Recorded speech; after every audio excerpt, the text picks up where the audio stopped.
乡亲啊，继续来看这个台北市的内湖无合法的永和所回收处，消失着3个老大人的性命。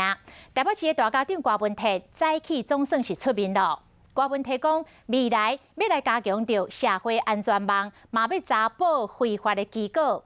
郭市长嘛呼吁民众，应该都要家己来确认这个永和中心是毋是有合法。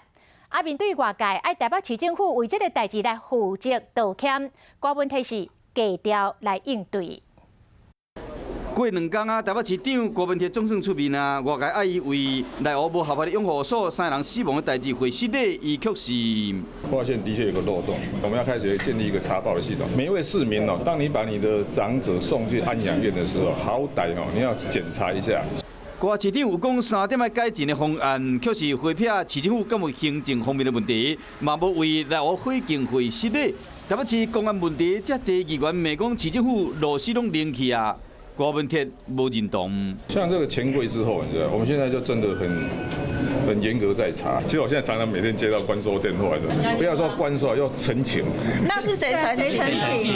要求你松懈一点。不然我跟你讲哦，从以前那个从高技到银翼，他还是有人讲说，哇，这个都已经营业20-30年了，而且突然把它关掉。 强调一切是依法行政，不过最近台北市公安事件遮侪，郭市长要达到这个目标。 宜居永续是台北的一个城市愿景，就是说我们要让老百姓在这个地方住得觉得快乐。